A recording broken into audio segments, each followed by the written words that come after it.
mēs pirmo reizi mūsu lekciju pasākumu gaitā pievēršamies vienai vēsturiskai zemei Latgalei. Tēma ir īsteni tradicionāla, etnogrāfiskais apģērbs, etnogrāfiskais ēdiens otrajā daļā. Un izmantojot šo iespēju, es vēlētos jūs informēt arī par to, ka mēs turpinam šos pasākumus arī aprīļa mēneša otrajā pusē, tad 20. aprīlī satiec savu meistaru pasākumu ietvaros. Mēs aicināsim jūs uz muzeju, kur tad varēs iepazīties ar tradicionālajiem amatiem, kā tos piekoja Brīvdabas muzejā. Kā pirmo tātad lūdzu aicinu savu kolēģi, Ievu Pīgozni. Lūdzu. Paldies, Rudolf. Sveiki visi, kas ir klāt un kas skatās arī tiešraidē vai vēlāk ierakstā varbūt. Man vajadzētu manu prezentāciju šeit. Tātad tas, ko es šodien centīšos ātri pastāstīt un arī parādīt muzeja priekšmetus, ir liecības par latgaliešu apģērbu muzeja krājumā. Un tā kā laika nav daudz, tad skriesim uzreiz uz priekšu. Kā es savās lekcijās stāstu, un droši vien daudz jau ir dzirdējuši, tad mums ir 3 galvenie apģērbu vēstures avoti.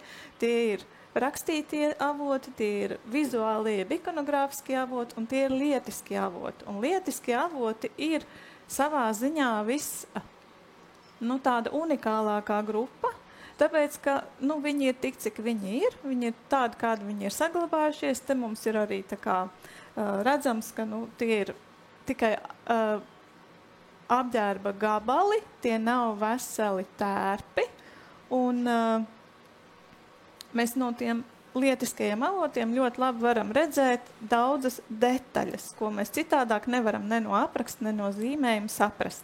Un šodien ir tā unikālā reize, kad mums ir iespēja apskatīties tieši šos lietiskos avotus, kas mums atrodas Brīvdabas muzeja krājumā. Tā kā šie lietiskie avoti ir no ļoti dažādām, chronoloģiski dažādām apģērba attīstības stadijām un arī pārstāv gan darba, gan arī, varbūt ne tik daudz darba, bet ikdienas, gan arī goda apģērba, tad es arī pastāstīšu vēl klāt. Sāksim ar to, ka tas, ko es centīšos rādīt, atbilst 2 vēsturiskā apģērba grupām. Tas ir tradicionālais apģērbs. Tradicionālais apģērbs mums ir tas, kurā ir kaut kādas lokālas iezīmes, un mums ir Eiropas modes, ja pilsētas tipa apģērbs, kurš būtībā ir līdzīgs visā Eiropā, kuru mēs valkājam joprojām pēc mūsu apģērba. Īsti nevar pateikt, no kurienes mēs nākam. Un šim te Eiropas modes apģērbam tad mums ir 2 daļas. Viens ir ikdienas un goda apģērbs, kas ir Eiropas modes apģērbs, un tas ir mūsdienu apģērbs, kas mums ir. Un tad mums ir tautas tērps. Tautas tērps tad ir kaut kas atsevišķs, jo tā kā neviens pilns komplekts apģērba tērps no 19. gadsimta nav saglabājies, tad tie tautas tērpi, kas mums ir zinām, tad tie ir sakomplektēti vēlāk. Un tāpēc arī ir tāda neliela atšķirība tomēr starp vēsturisko apģērbu un starp tautas tērpu. Kas ir būtiski, ka apģērbs visu laiku mainās, ir atbilstoši gada laikam, atbilstoši situācijai, atbilstoši cilvēkam, kas to valkā. Ir ļoti daudz dažādi faktori, kas to ietekmē, un tāpēc arī 2 pilnīgi vienādu nebūs. Gan viena un tā paša cilvēka, 2 darināts ar rokām lietas ir nedaudz atšķirīgas, gan arī katram ir savs rokraksts. Tā kā pat, ja darina līdzīgus, tik un tā viņi nedaudz atšķiras. Šeit mums ir latgaliešu apģērba chronoloģija no 19. gadsimta paša sākuma līdz pašām gadsimta beigām. Chronoloģiski mēs varam izdalīt tādus 3 galvenos posmus, un pēc tam vēl sīkāk arī varbūt pa 10 gadiem. Pirmais posms ir ļoti tradicionāls, es nospiedu ne to pogu. Tas būtu šis te, kas ir gadsimta sākums, līdz apmēram 1840. gadiem, kad noteikti arī laikā ir nelielas atšķirības, bet pagaidām mums ir, nav tik daudz datu, lai mēs varētu izdalīt atsevišķi pa 10 gadiem atšķirības. Un šajā te tērpā mums tā komplektācija ir apmēram tāda, ka mums ir vienkrāsaini brunči sievietēm, garais krekls apakšā zem tā, plecu segas vēl joprojām ir villainas un lielā Latgales daļā ir krāsainā diega izšūmā rotātas villainas. Meitām galvā ir vainagi un sievām galvā ir galvasauti, var būt arī aubas, dažās vietās ir zināmas mums, un klāt piederās arī priekšauts, apavi, visbiežāk būs vīzes vai pastalas.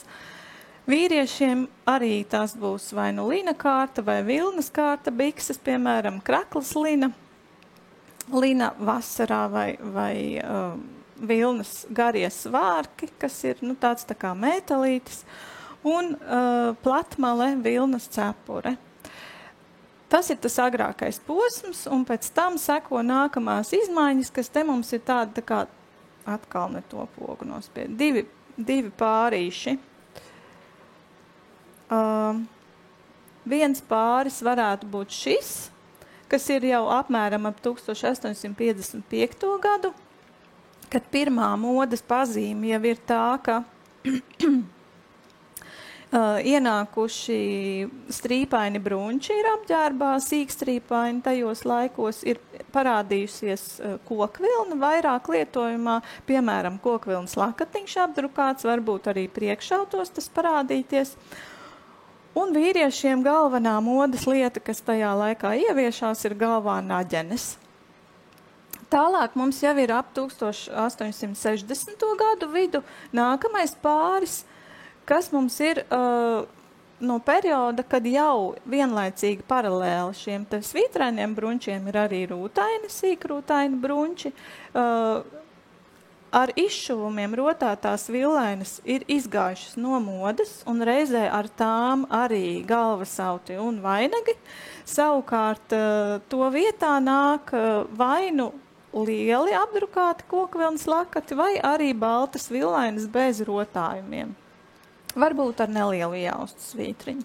Un visbeidzot šeit ir viens pāris beigās, kas stāv jau pārstāvot 1890. Gadus, un tas mums ir pilsētas tipa jeb Eiropas modes apģērbs, kuru tad vēlāk arī redzēsim attēlos. Visus šos redzēsim arī attēlos vēlāk. Tad mazlietiņās par pavisam neilgi par to, kas mums ir Latgale. 19. gadsimtā Latgale mums ir latviešu apdzīvotie apgabali Vitebskas guberņā. Tas nozīmē, ka 19. gadsimtā arī Krustpils novads ietilpst Latgalē. Ja ir runa par to, no kurienes tad nāk šīs te jaunās dvesmas? Protams, pa ceļiem. Un šeit mums ir starpkaru periodā izdotā Latvijas labāko ceļu karte. Noteikti, ka labākajiem ceļiem tie jaunumi nāk, nevis pa kādiem tādiem dubļainākiem, vai ne? Un kā mēs labi redzam, tad mums uz Latgali attiecās divi vislielākie ceļi. Viens ir gar Daugavu, ļoti sens ceļš, kas iet no Rīgas uz Daugavpili un tālāk. Otrs arī liels un nozīmīgs ceļš ir Pēterburgas Varšavas šoseja, kuram vēlāk no 1861. Gada pievienojas arī dzelzceļš. Pa šīm te lielajām joslām noteikti nāk informācija un apģērba gabali daudz. Vēl ir ceļš, kas nāk no dziļākas Krievijas, caur Ludzu Rēzekni un tālāk uz Jēkabpils pusi, vai uz Krustpils pusi šī gadījumā. Un, protams, vēl citi ceļi, kas varbūt arī piedar pie labākajiem, bet nav tik lieli un nozīmīgi. Un kas vēl noteikti ietekmē, ir tas, ka jau vairākus gadsimtus pirms 19. gadsimta ļoti aktuāli cilvēkiem pelnīt naudu ir bijis ar to, ka viņi cērt kokus un pludina pa upēm uz jūru. tur šos kokus realizē, tur saņem naudu, tur nopērk dāvanas mājiniekiem, izpilda pasūtījumus un varbūt apģērbjās arī paši. Kā mēs labi redzam, tad šeit ir Latvijas upju baseinu karte, kur var redzēt, ka lielākā daļa Latgales pieder Daugavas baseinam, kas nozīmē, ka visi koku pludinātāji nonāk vai nu Maiņas punktā kaut kur Vidzemē, vai arī līdz galam pašā Rīgā. Un tāpēc arī šī pāreja ļoti bieži, ja mēs skatāmies Vidzemes apģērbu un Latgales, ir ļoti nemanāma. Nav tā, ka guberņas robeža būtu strikti ievērojama apģērbā. Un tad ir neliela daļa no Latgales austrumu pusē, kas pieder tā saucamajam Veļīkais upes baseinam. Tā ir upe, kas ietek Peipus ezerā, un cilvēki, kas pludina kokus, aizpludinās uz turieni. Un arī šajā te Latgales daļā mēs tomēr daudz vairāk redzam šo teritoriju tādas līdzības apģērbā, nekā varbūt pārējā, kas ir Daugavas baseins. Ja nebūtu tik labi saskatāmas šīs atšķirības, tad es nerādītu šo karti, bet tas tiešām ir diezgan nozīmīgi. Un uz priekšu ejot, sākam ar pašiem sākumiem, tātad 19. gadsimta pats sākums, šeit mums ir broces attēli no 18. gadsimta pašām beigām. Varam redzēt viļakas cilvēkus, un tas, kas viņiem ir raksturīgi, ir tātad vienkrāsainie apģērbi, krāsainie vilnas dzijas izšuvumi, meitām vainagi, sievām sievu galvassagas, gan galvasauti, gan lakati, gan cepures. Un arī vīriešiem mēs redzam šīs platmalas. Diemžēl vīriešu galvassagas mums muzeja krājumā nav nevienas, un arī galvasauta nav neviena, bet ir dažas citas lietas, kas ir interesantas, un tās mēs arī pēc tam apskatīsimies. Un šeit mums tāda tā kā vīriešu tērpa rekonstrukcija, kāds viņš varētu izskatīties. Un tas, kas mums ir tiešām ļoti interesanti, ir tas, kas mums ir tiešām ļoti interesanti, ir šis te īpašais Latgali pārstāvošais Līgavas vainags, kurš ir droši vien diezgan tipisks šim te laikam, jo šeit mums viņš ir krājuma priekšmets, un kā mēs redzam, raksturīgi Latgalei tas ir bez stingras pamatnes. Tā, var redzēt šeit izšumu, nav arī oderes, nevis izšumu, bet, kā ir piešūtas pērlītes. Daļa pērlīšu ir zudušas, it īpaši aizmugurītē, bet priekšpusē viņas ir diezgan labi redzamas. Griezums ir diezgan, tāds negluds, varētu teikt, ka pēc mūsu priekšstatiem liktos, vai tiešām Līgava nenopucētu vēl vairāk to savu galvas rotu, bet tā nav. Un šis ir vainadziņš, kas ir patiesi unikāls, jo mums no Latgales citu saglabājušos vainagu, kas būtu uz tumši zilas vilnas pamatnes, muzeja krājumos nav. Ir tikai daži šitik seni vainagi, kas ir uz sarkanas pamatnes. Tā kā šis ir vienīgais, un ja jūs kaut kur redzat atdarinātu šo te tumši zilo Latgales vainagu, tad tas vienmēr prototips ir šis vainags Brīvdabas muzeja krājumā. Kas vēl ir ļoti interesanti, un šis nav vienīgais tāds vainags, arī pāris sarkanajiem vainagiem, kas nav mūsu krājumā, ir tā, ka vainags ir pielāgots pēc galvas formas. Ja? Šeit ir iešuve, kura ir slīpa. Tas nozīmē, ka tā kā uz augšu vainags pat var būt arī mazliet šaurāks nekā uz apakšu. Un tā ir līdzīgi arī sēlijā. Tā kā tā var būt. Šo te vainadziņu tātad, ja jūs gribēsiet fotografēt, tad tikai ar acīm un tā nemūžam neskaraties klāt ar rokām, jo viņi vispār ir ļoti vārīgi un arī pērlītes var sākt krist nost seniem pērļu šuvumiem. Tā kā tie ir priekšmeti, kurus mēs ļoti, ļoti taupam. Tālāk iesim uz priekšu. Jā, no šīta perioda vienkrāsaino bruņču tādu, kādus mēs gribētu redzēt vilnas vienkrāsainos bruņčus, kā pēc aprakstiem mums ir arī, paņemšu nākamo slaidu.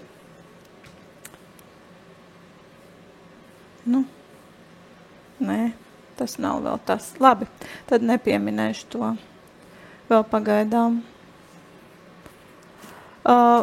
Vienkrāsaino bruņču tātad mums krājumos praktiski nav nevienu, arī tie saucamie baltie abrens bruņči, tie, kas visi ir ar rotājumiem, tie ir linu, vasaras bruņči.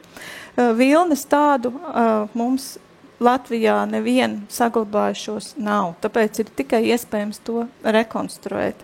Bet no šī perioda, attīstības perioda, atbilst tie krekli, kas ir no Latgales teritorijas saglabājušies, un tie ir no Krustpils apvidus, kuriem ir krāsainā diega izšuvums.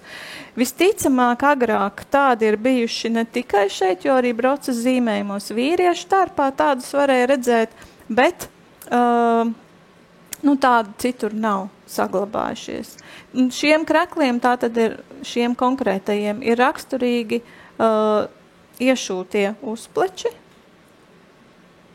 Tagad gan paiesim uz priekšu, un vēl mums ir zināmi vairāki Latgales kreklu tipi, tātad tas ir viens, tad ir tunikveida krekls, kuram nav pārgriezts plecs nemaz, tikai virsū uzšūts uzplecis, un tad mums vēl ir šāda te veida ar pārgrieztiem pleciem un iestrādātiem iekšā uzplečiem tādi. Tagad apstāsimies pie šī te un paskatīsimies, kas mums ir muzeja krājumā. Tātad skaistākais no tiem ir šāds krekls.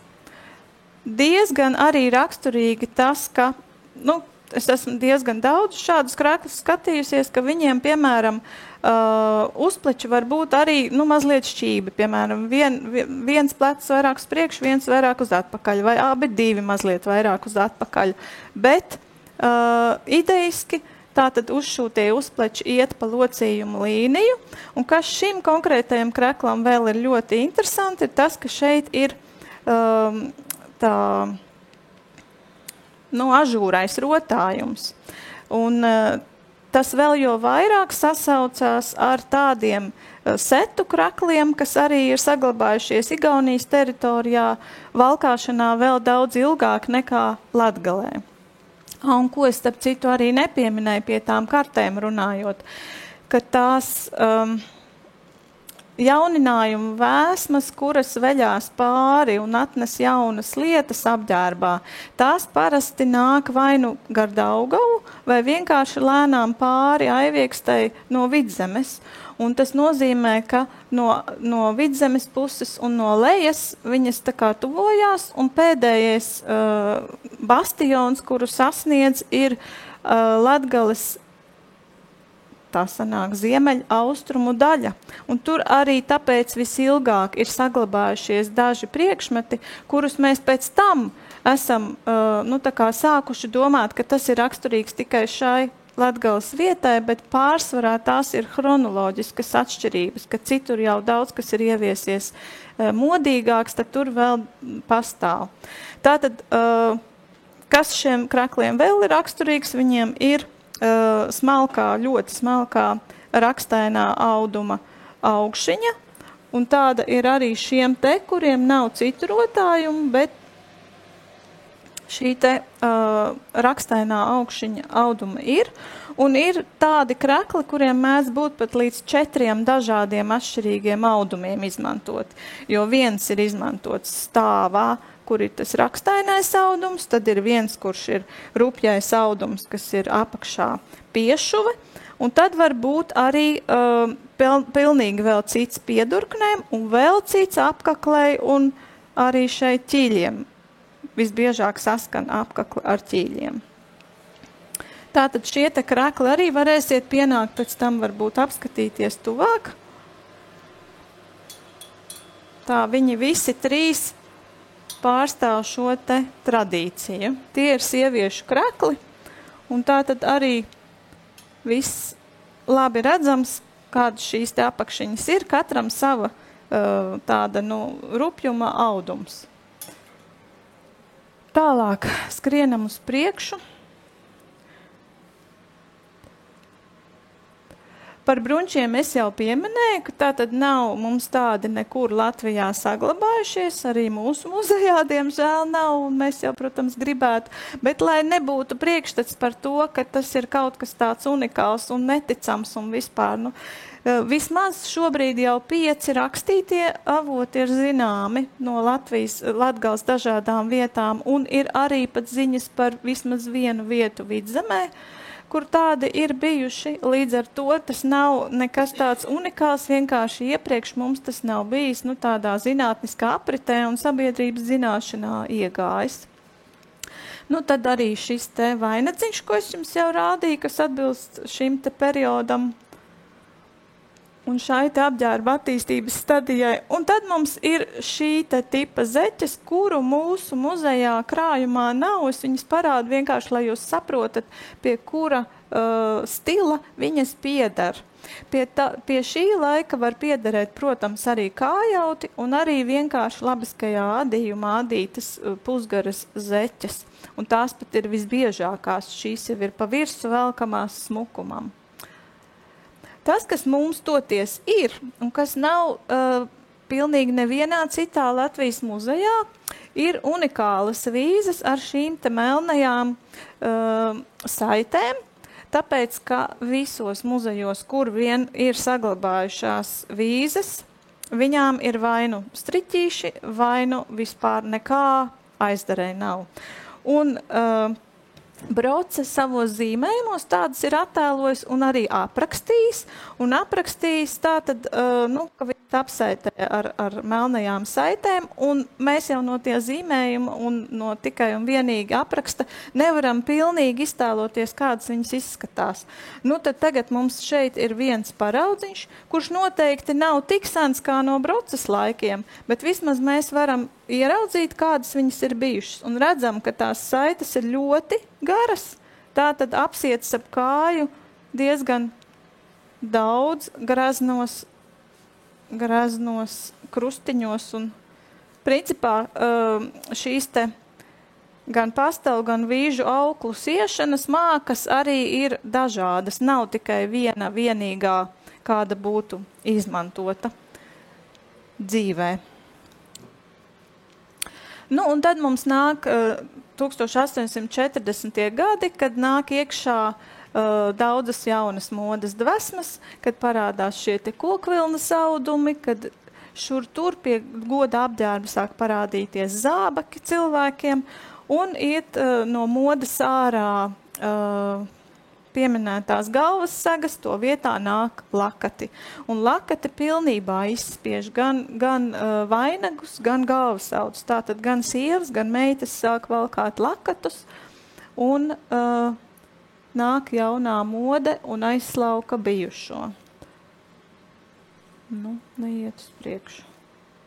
Nē, aizgāja gan. Tad mums ir viens šis te vīriešu tērpa, tāda tā kā rekonstrukcija, kuru mēs apmēram uz gadsimta vidu varam identificēt, jo pēc tā pieminekļa valdes atmiņu apraksta, tad mēs apmēram varam iedomāties, kāds viņš izskatās. Tas lielākais jauninājums, protams, ir tā naģene. Un tad mums ir unikālas fotogrāfijas, kas glabājas Viļņas Universitātes bibliotekā no 1866. gada. Un šajās te fotogrāfijās jau mēs redzam atkal jaunu slāni, un tad jau moda nāk ar vienu ik pa 10-20 gadiem jau nomainās daudz kas pilnībā. Šeit arī varam redzēt tos lielos apdrukātos lakatus un galvā mazos apdrukātos lakatus. Vairāki svārki mugurā, piemēram, šeit ļoti labi var redzēt šim te vīrietim, labajā pusē, ka tātad uz vieniem svārkiem ir otri. Pie šiem garajiem svārkiem arī, kā jūs redzat, ir dažādas jostas sietas. Un tās jostas, kas mums ir redzamas šajos attēlos, ir Tā, šis te ir pagasta vecākais pēc šīs te zīmes, un viņam ir adīta josta, kas stāv blakus sievietēm, ja? Un adītas jostas ir saglabājušās ļoti nedaudz, bet mums muzeja krājumā viena maza adīta jostiņa ir. Tā, protams, ka nav ap mēteli liekama, bet tā tik un tā ir kaut kas tāds salīdzinoši neparastāks, un šādas te mazās jostiņas, arī šo parādīšu, tās jau ir pītās jostas, kas jau ir daudz parastākas un pierastākas, tās parasti ir vīriešu bikšu jostas, nevis ap svārkiem, bet ap svārkiem toties tiek liktas lielas celu jostas, kā piemēram šī. Es atlasīju no tām jostām, kas muzeja krājumā ir pašas tās, kuras man likās viskaistākās. Tā būs mana gaume atbilstoši tam, tad arī skatieties, kuras jums liksies. Un, protams, arī pītās var būt lielākas, var būt arī platākas, kā šī, arī 2 platākas var būt, bet tagad varu parādīt tikai šādu, piemēram. Un plus vēl 2 citi varianti ir. Protams, šīs konkrētās jostiņas visticamāk nav tik vecas, bet tas viņu lietošanas veids ir ap vīriešu svārkiem un kažokiem. Tā kā gan ar lāsumiņiem, gan ar svītriņām. Visai Latgales teritorijai ļoti raksturīgas un tipiskas. Tad šeit mums vēl ir uz citiem pagastu vecākajiem iespēja paskatīties, un tad šī lielā fotogrāfija, kur mēs varam atrast atbildi uz jautājumu, vai visi ģērbās vienādi. Skaidri redzam, ka vīrieši ģērbās nedaudz līdzīgāk savā starpā, sievietes mazāk līdzīgi. Pilnībā ir izgājušas no modas tās jau iepriekš pieminētās lietas, un vienlaicīgi pastāv arī svītrainie un sīkrūtainie bruņči, kas jau ir tāds kā atskaites punkts. Un tad balstoties uz šīm te fotogrāfijām, mēs esam varējuši arī uztaisīt dažas rekonstrukcijas, kā piemēram saliekot kopā ziņas no šiem te attēliem, kas varētu būt nedaudz senāka komplektācija un nedaudz modernāka, kas jau būtu šī te jaunā māmiņa fotogrāfijā, kas varētu būt ar šādu tērpu komplektāciju. Visbeidzot mums nāk pilsētas modes apģērbs, un tur mums ir gana daudz ziņu par šo, jo tas ir salīdzinoši nesens, un tāpēc arī daudz ir attēli, daudz ir gleznās attēlots. Piemēram, šeit esmu pielikusi nelielu fragmentu no Jaņa Rozentāla gleznas, kur var redzēt, kādā veidā šis te apģērbs izskatījās valkāšanā. Tas, kas mums muzejā ir, kas arī ir šajā te rekonstrukcijā ietverts, ir tieši šis te lielais lakats, jo tie ir tie laiki, kad jau lielie lakati nāk modē. Pirmie lakati ir ļoti tumšos toņos, parasti tā sauktie dubļu toņi apmēram varētu būt. Piemēram, šis ir brūns ar melnu, tāds viens. Un, kad mums jau ir tā lielā rūts sāniņā, tad mums jau ir apmēram 1880. 90. gadi. Par lielajiem lakatiem mums arī muzejā būs stāstījums rudenī, un tur stāstīs Aija Jansone.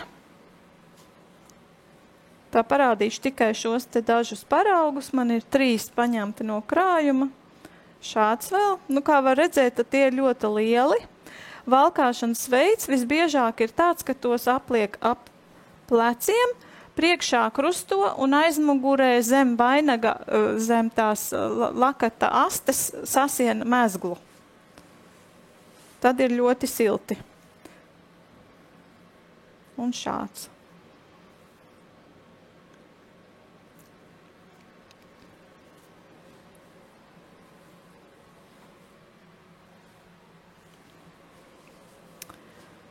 Tā. Te viņš ir, redzams mums bildē. Un tad par bruņčiem runājot, šis ir tas laiks, kurā visvairāk izteikti ir tie bruņči, kuriem ir priekšā taisns un aizmugurē vai nu vairāk audums vai krokots, un bieži vien viņi jau ir tādā kā kļošā ir tas piegriezums. Mums muzeja krājumā ir vieni šādi bruņķi no Bērspils, un tie atbilst šim te laikam. Kāpēc muzeja krājumos bieži vien šī laika bruņķi nonāk tie, kuri ir svītraini un rūtaini? Tad, kad brauc ekspedīcijās un meklēja priekšmetus muzejiem, tad viņi domāja, ka šie svītrainie un rūtainie audumi tos padara par tradicionālu apģērbu, un tāpēc tos paņēma. Bet tā visa ir pilsētas apģērba moda, arī šie ir pilsētas bruņķi. Te var labi redzēt, priekša ir taisna, turklāt vienā pusē mums ir kabata, šeit ir kabata ar koku vilnu iešūta, un šajā pusē ir aizdare ar kņopītēm un āķiem. Āķi diezgan lieli un brutāli. Aizmugurē savukārt ir krokojums, tā kā tur ir vairāk audumu vienmēr, un tad ir tas tekstiņš, kas nāk no folkloras, kur ir vilni meta pakaļā.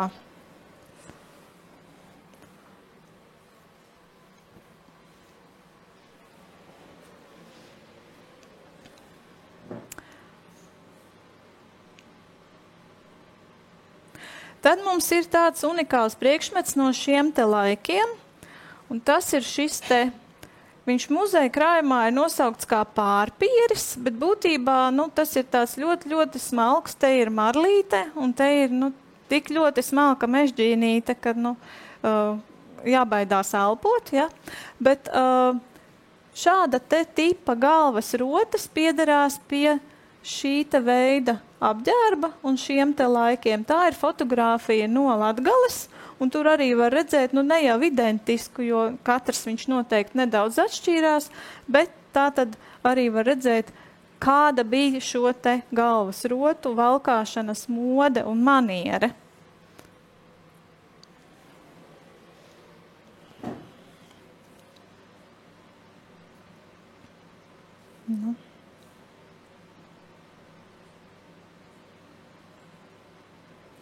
Un pie šī te paša laika vēl divi absolūti unikāli priekšmeti.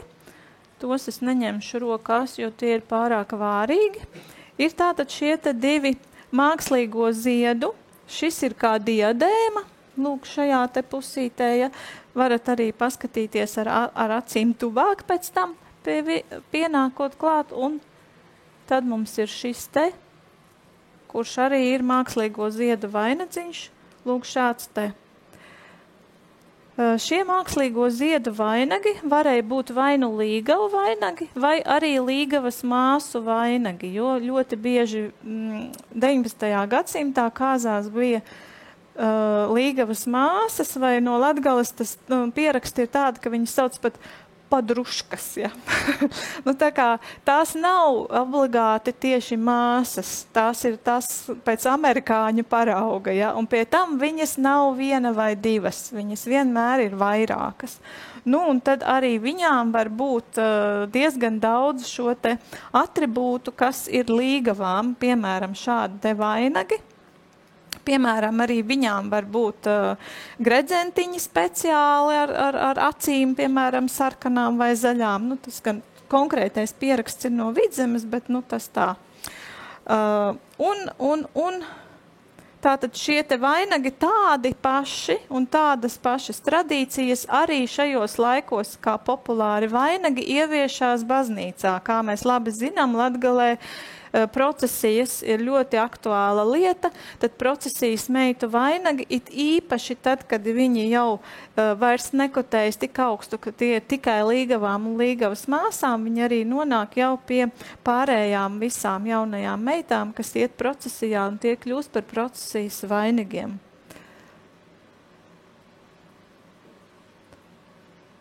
Tā. Tagad esam nonākuši pie vīriešiem. Un te jau ir 20. gadsimta fotogrāfijas no pieminekļu valdes ekspedīcijām iekļautas tātad UNESCO Latvijas reģistrā. un kā tiešām unikāls fotogrāfijas, kur mēs varam redzēt cilvēkus viņu reālajā izskatā. Un tas, kas ir unikāli, ir, ka tad, kad jau sen ir iegājis Eiropas modes apģērbs valkāšanā, tik un tā darba drēbes, it īpaši vīriešiem un ikdienas drēbes, joprojām tiek darinātas no mājaustiem audumiem, no lina vai no vilnas, vai no pat pakulām vai pusvilnas. Un šos te darina mājās, šuj ar rokām un valkā visu vasaru staigā lina apģērbos. Un šie te lina apģērbi, kas ir saglabājušies Latvijas muzeja krātuvēs, arī pie mums noteikti nav ļoti seni, tāpēc, ka tie ir valkāti tik ilgi, un ļoti bieži tāpēc ir tā, ka no vīriešiem ir vairāk saglabājušies krekli, piemēram, šāda te veida, nekā no sievietēm, no šiem te laikiem, jo sievietes jau vairs lina drēbes reti kad valkā. Un te mums arī ir, piemēram, viens no Mērdzenes pagasta, šāds te lina krekls, kas ir raksturīgs šī laika vīriešu krekliem, ka tie ir ar augsto šauro apkaklīti, bet ar savilktajiem dūrgaliem. Ja mums, piemēram, gadsimta sākumā arī ir augstās šaurās apkaklītes, tad mums parasti šeit ir vaļējie dūrgali un krekli ir daudz garāki.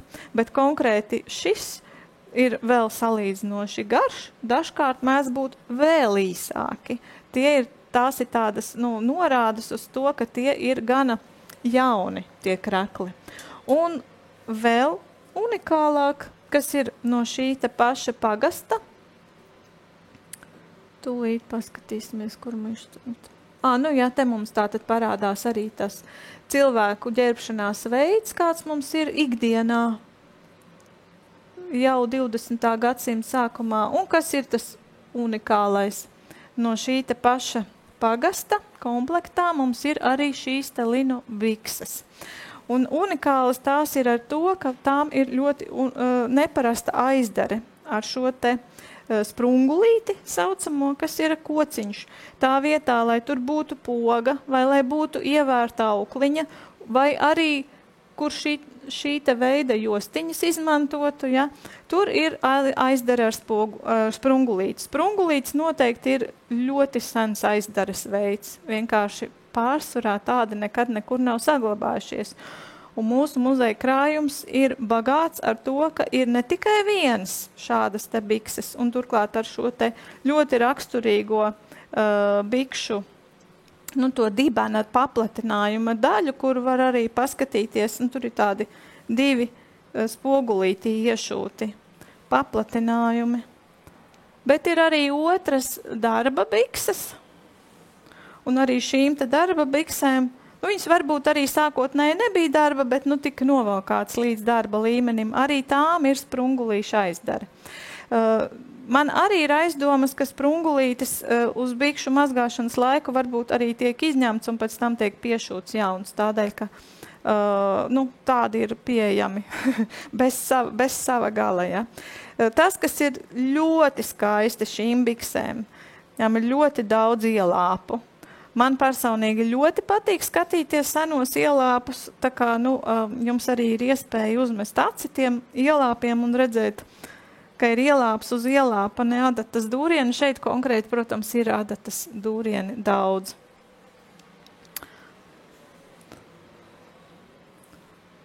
Un tagad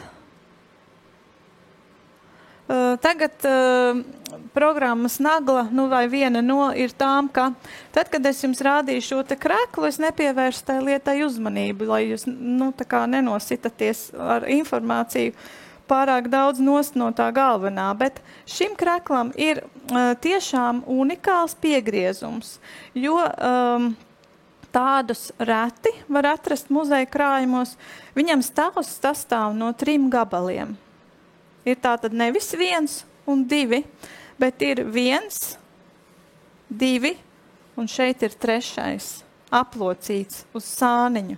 Jo acīm redzot stelles, kurās ir austs lina audums, ir bijušas pārāk šauras un tik platu, kā vajag vīriešu kreklam, kas parasti ir apmēram 60 centimetri, var arī nevarēt uzaust. Un tad tas risinājums tiek meklēts tāds.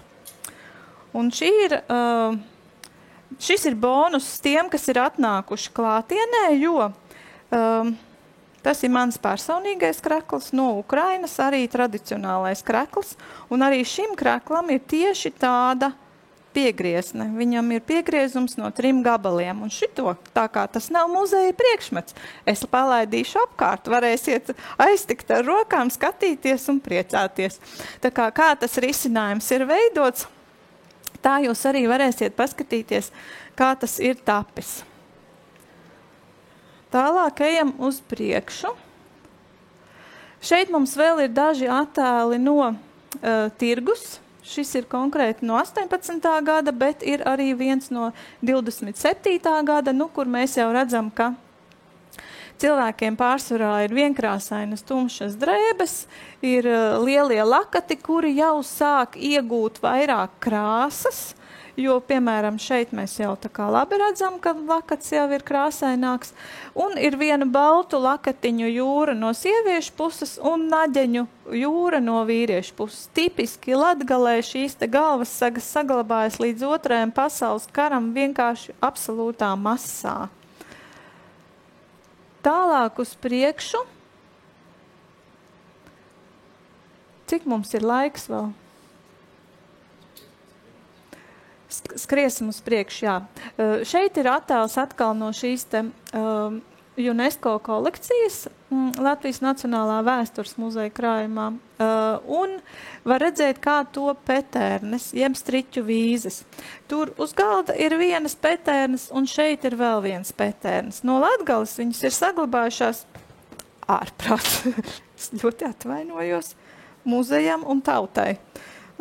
Tātad no Latgales petērnes ir saglabājušās diezgan daudz, bet, cik var saprast, tādas ir bijušas ne tikai Latgalē, arī citviet. Un it īpaši, piemēram, Igaunijā un Lietuvā tās ir visā valsts teritorijā. Mums Latvijā daudz mazāk no citiem reģioniem ir, bet tomēr šis tas mēdz būt. Un te arī, tā kā mēs varējām redzēt, ja, cik garas ir tās auklas, kā auklas noteikti ir tā kā pamatīgi ap kāju taisītas, saitētas. Striķu vīzes ir tādas vīzes, kuras visbiežāk ir izmantotas tieši ziemā, jo tad tas ir bijis siltākais apavs, kad cilvēki, piemēram, dodās meža darbos, no rīta uzvelk vairākas kārtas ar autiem. Droši vien paša pirmā kārta būtu no zeķes, bet pēc tam būtu auti, pa virsu petērnes, un tad, kad cilvēks staigā pa sniegu un pa ledu, tad sadzinās pilns ar sniegu, bet siltums no kājas netiek tik tālu, lai tiktu līdz ādai izkustu. Un tāpēc paliek sausas kājas, kas līdz tiem laikiem, kamēr ir lielie zābaki un tīpaši gumijas zābaki, ir absolūti tāda neparasta lieta. Cilvēkiem nav normāli siltas kājas, ja? Tad, kad ir slapdraņķis, piemēram, viņas kļūst slapjas ātri vien. Šeit mums ir tās vīzes, kas mums šodien te pārstāv muzeja kolekciju. Ir tās vienas unikālās ar melnajām lentēm, kuras es jau rādīju, un tur vēl uz galda ir pārējās. Tas, kas ir ļoti skaisti, ka šeit lielākā daļa Brīvdabas muzeja krājumā esošās vīzes ir tieši smalkā pinuma vīzes. Vai pat, ja viņas ir rupji pītas, viņas ir pītas smalkajā pinumā. Rudolf, vai tu vari pacelt augšā to pirmo pārīti? Un tās ir atkal no manējās kolekcijas, tās mēs varēsim ņemt rokās. Tās ir daudz brutālākas, parastas mizu vīzes. Un šāda te veida vīzes ir pilni muzeja krājumi. Visi muzeji Latvijā, visos muzejos tādas mēdz būt. Bet tās, kas ir jau tādas sarežģītāka veida, smalkāka pinuma, tās mums šeit muzeja krājumā pat ir vairāk nekā parastās, jo parastās praktiski nav. Tad parastās mēs varam arī palaist apkārt, tas nav muzeja priekšmets, varam pačamdīt ar roku bonus tiem, kas atnāk klātienē. Un tagad vēl daži vārdi par zeķēm. Šeit parāda fotogrāfiju no Somu ekspedīcijas 1912. gadā Lībiešu krastā. Kāpēc rādu šo fotogrāfiju? Tāpēc, ka, lai parādītu, ka tas ir tas laiks, kad šāda te veida zeķes ar šāda te veida rakstiem, ne jau konkrēti katra no tām ir visā Latvijā, bet tas ir tas stils, kādā tiek darinātas zeķes. Un tātad tās daudzās svītrainās un ar krāsainiem rakstiņiem joslās adītās zeķes atbilst šim te laikam. Tas ir 19. gadsimta beigas un 20. gadsimta sākums.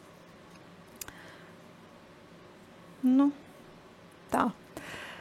Šeit ielieku no citiem muzejiem, te mums ir no Jēkabpils un no Prēļiem ir krājuma priekšmeti un atdarinājums pēc neliela paraudziņa arī tur, kur ir bijis tikai.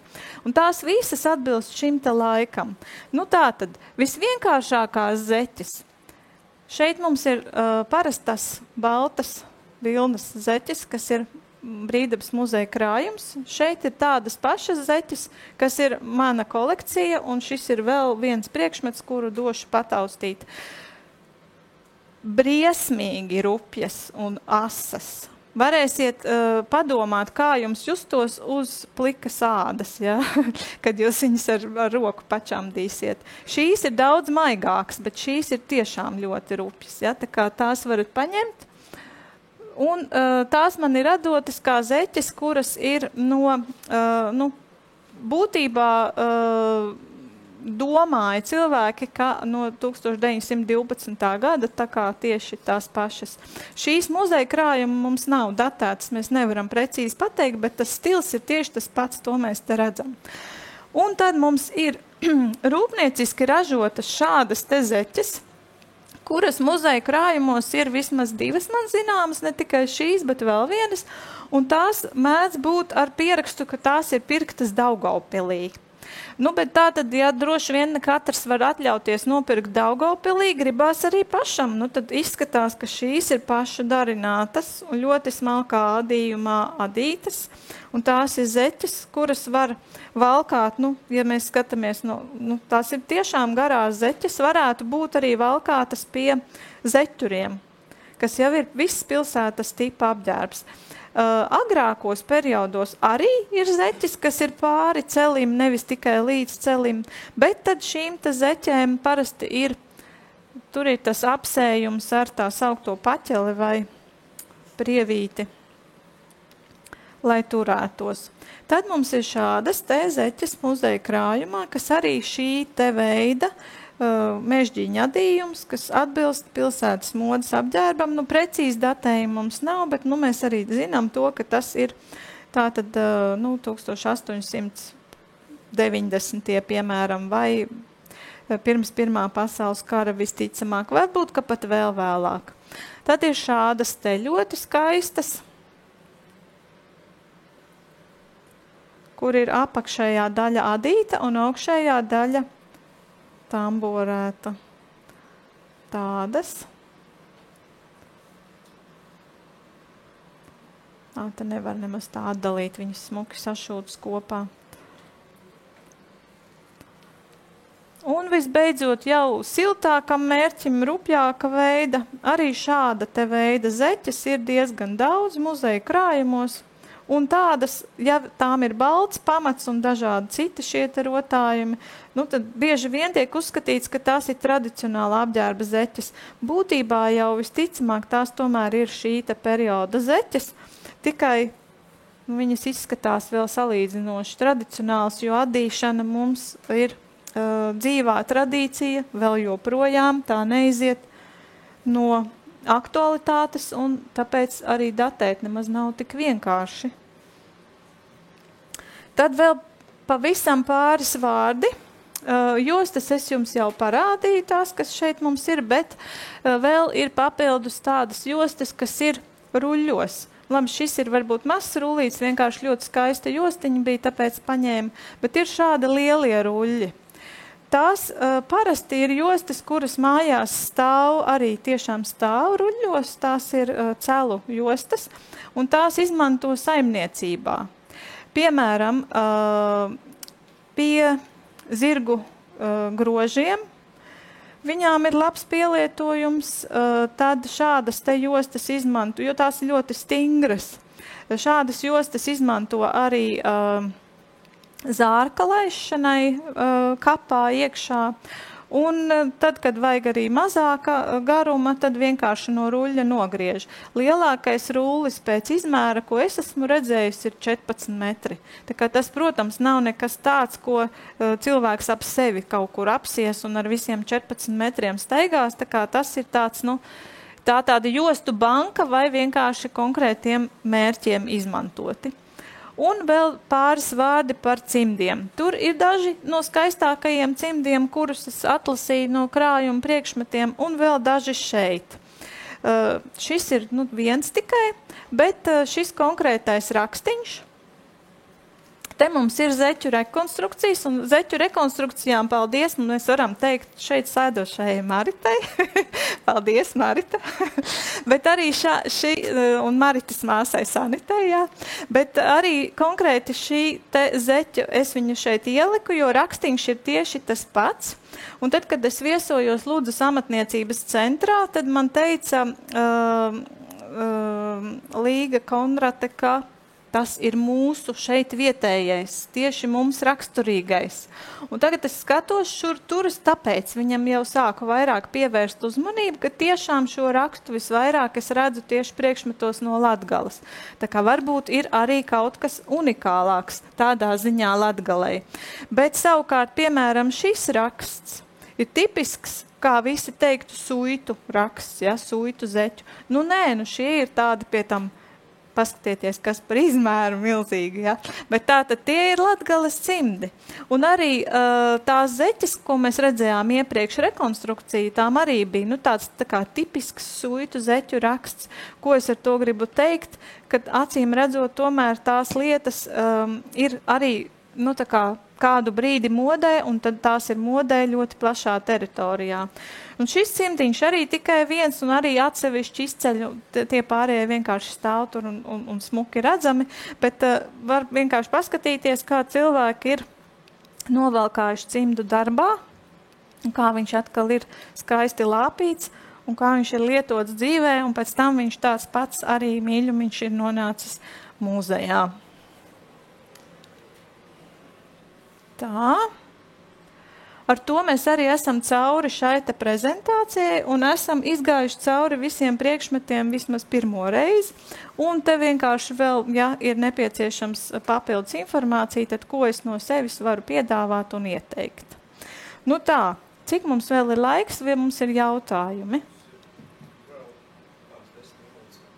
Ļoti labi. Ļoti labi. Tātad es ļoti labprāt ko es nepieminēju? Šis konkrētais te priekšauts, jo tas nav mums attēlu ar darba priekšautiem, tāpēc arī viņš palika nepieminēts. Šis ir tipisks darba priekšauts. Noteikti nav ļoti sens, bet datējuma mums viņam nav.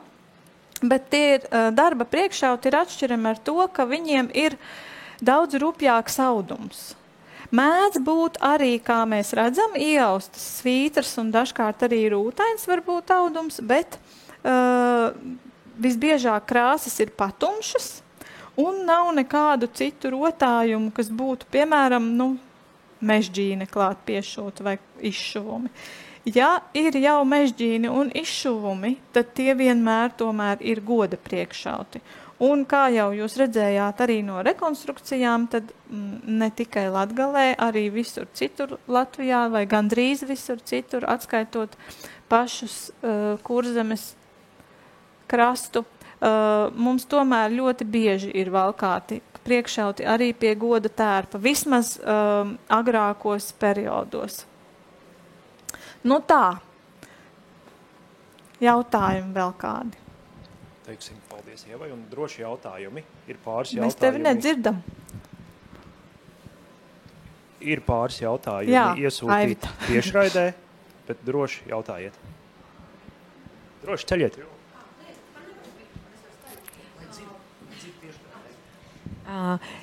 Es par to pārpieri, to, kas tur jūk ārā, ja? Saki, lūdzu, pēc fotogrāfijas varēja noprast, kad viņš ir galvā, ja tā bija ģimene, sievai, kurai bija jau arī bērni. Tātad tas noteikti vairs nebija status apliecinājums, un es arī varu uzlikt. Es domāju, ka tu droši vari, jo tāpēc, ka šis vispār nav, šāda te veida galvas rotas parasti ir sievām, nevis jaunām meitām. Un tad arī ir tas, ka ir noķemmētie mati un mazliet tā kā uz aizmuguri viņš tiek likts.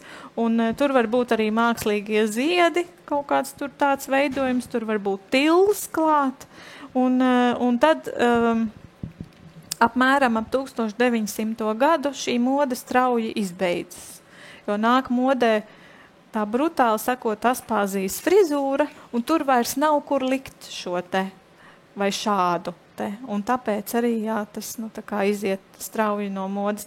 Dažkārt vēl ļoti, ļoti vecām kundzītēm var bildēs redzēt, ka arī vēl pēc tam ir. Acīm redzot, viņas neskrien pakaļ jaunāko laiku modei. Tā. Labi. Vēl kāds jautājums? Droši. Ja nav, tad es atļaušos uzdot vienu no tiešsaistes skatītājas jautājumiem. Kad sāka nesāt ādas jostas? Tas gan vairāk ir attiecināms droši vien uz arheoloģiju. Es domāju, ka tas nav par arheoloģiju, tas ir par vīriešu apģērbu. Jā, ādas jostas mums liecības Latgalē vispār praktiski nav. Līdz ar to es teiktu, ka ļoti vēlu. Es neieteiktu likt ādas jostas ne ap biksēm, ne ap garajiem svārkiem vai kažokiem, tajos laikos, kas attiecas uz tradicionālo apģērbu. Tas jau būtu uz pilsētas modas apģērbu. Paldies, ja drīkst piebilst, kā arheologs. Jostas sāk nesāt droši vien jau, kā to rāda rekonstrukcijas. Protams, bez sprādzēm, vienkārši kā ap vidu apsietu. Priekšmetu droši vien jau kopš vidējā akmens laikmeta, kad tās rekonstrukcijas uzrāda pilnīgi droši jostu. Jā, jo josta bija vajadzīga, lai sajostu, lai vējš netiktu augšā, teiksim, un arī, lai tur varētu kaut ko piestiprināt. Vēl lūdzu jautājumi? Droši. Citādi mums ir Ja nav, tad vēl viens no tiešsaistes. Tur cilvēki vēl, interesējas. Jā. Labi. Mēģināšu citēt. Dāma jautā, skatoties šos te salīdzinoši pelēkos līnu audeklus. Vai mēs šodien nepārspīlējam, atdarinot tos līnu apģērbus pārāk gaišos toņos? Pārāk balinot līnu. Jā, savā ziņā ļoti labs jautājums, tāpēc, ka visi tie līnu apģērbi, kas ir no Latgales, arī tad, ja tie ir goda apģērbi. Arī tad, ja tie ir rotāti ar izšuvumiem un pat ar knipelētām mežģīnēm, kas ir dārgākais, kas var būt pie krekla klāt. Ja? Tie visi ir ar kaut kādu tonīti. Tie nekad nav sniegbalti, un tāpēc, ja mēs mūsdienās nopērkam pirkto audumu, tad tas vienmēr ir daudz baltāks nekā tie, kas ir oriģinālie. No šiem te audumiem, diemžēl diezgan grūti var saprast, ja viņi izskatās salīdzinoši pelēcīgi šie. Bet tie, kas ir nedaudz agrāku laiku un ne šīs te konstrukcijas krekli, viņi savukārt ir ļoti dzeltenīgi. Tādi bēšīgi, varētu teikt. Viņi acīm redzot nekad nav bijuši pilnīgi balti, un viņi jau ir tas cits dabiskais tonis, kas ir bēšīgs. Bēšīgu dabūt mūsdienās vispār ir neiespējami. Palēku mēs vēl varam nopirkt un pabalināt, un līdz tādai ticamai stadijai. Tādu bēšīgu dzeltenīgu linu viņu sanāk tikai speciāli krāsot un cerēt, ka sanāks, bet autentisku tādu dabūt, es nezinu, kāds ir izcinājums, ja gribās tādu. Paldies. Droši vēl. Visus grib ātrāk apskatīties. Jā.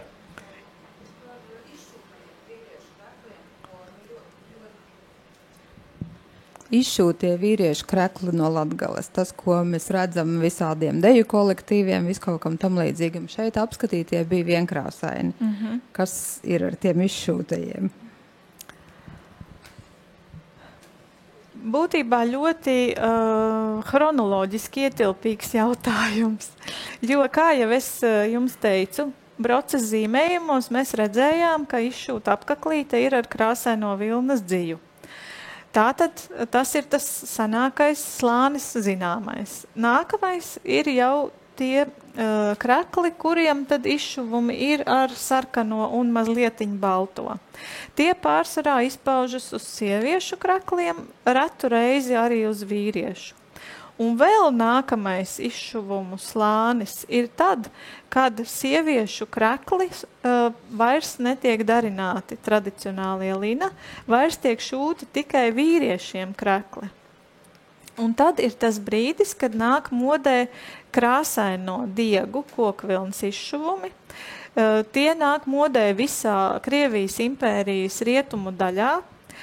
Vispopulārākie noteikti ir saucamie ukraiņu višivanka, kas ir viņu tā kā variācija par šo lietu. Bet šie te raksti ir praktiski vienādi visur, jo tos rakstus izplatā kopā ar ziepēm. Ziepes tiek pārdotas iepakojumā, kurš ir apdrukāts ar izšuvumu rakstiem. Un tāpēc tur, kur tirgo šīs ziepes, tur arī šie raksti izplatās. Baltkrievijā tādi ir, Ukrainā tādi ir, un pārējās Baltijas valstīs tādi ir. Tie nav tikai Latgalē, tie, kur ir tādi puķītes, piemēram, vai auseklīši, vai kaut kas tāds izšūts, ja. Un šiem te krekliem valkāšanas laiks ir līdz pat Pirmajam pasaules karam. Tie ir valkāti pie žaketes tipa, uzvalciņa tāda tā kā, un tie ir jau pilsētas modas apģērba, tāds graznais krekla variants. Tā kā ir ļoti daudz un dažādas stadijas. Tad, principā, ja chronoloģiski skatāmies, tad sieviešu sarkani izšūtais krekls neiet kopā ar vīriešu izšūtu kreklu. Ja tas ir izšūts tikai ar sarkanu, mums daži Nacionālā vēstures muzeja krājumā tādi ir, kuri iespējams iet kopā. Bet 100% zināt nevar. Bet būtībā chronoloģiski šis ir agrāks laika tas attīstības posms nekā tie krāsaino kokvilnas diegu izšuvumi. Labi, un tad papildus jautājums par jostām un krekliem vīriešiem. Krekls virs biksēm apsiets ar jostu. Kā mēs jau redzējām, šeit attēlos bija dažādi varianti. Vasarā var iet pie siena strādāt arī, ja krekls ir ārpus biksēm un nav apsiets ar jostu. Biežāk ir apsiets ap jostu, jo gribas glaunāk, jo krekls biksēs iekšā. Jā.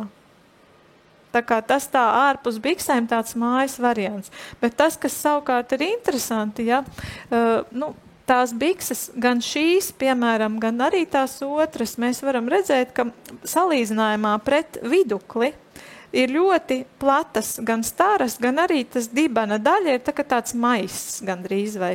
Un nav brīnums, ka tam kreklam tur ir vieta. Gana daudz, jo vispār tradicionālās bikses nekad nav apspīlētas. Tāpēc tādas platas bikses vienmēr būs autentiskāk nekā, piemēram, tādas, gluži jau legingi nē, protams, bet tā kā ir tendence mūsdienās cilvēkiem gribēt un valkāt šaurākas bikses nekā bija tie maisveidīgie bikšu izstrādājumi agrāk, jā. Ja mums nav vairāk jautājumu, mēs beidzam, ja? Jā, mēs droši vien beidzam. Jā. Sakām paldies Ievai.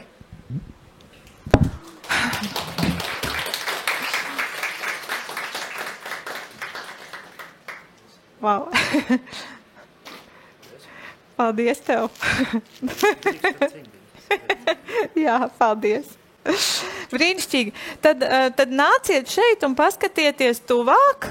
Vienīgais lūgums tiešām ar rokām neaiztikt, ja ir absolūta nepieciešamība kaut ko pacelt no manis cimdiņa, ja?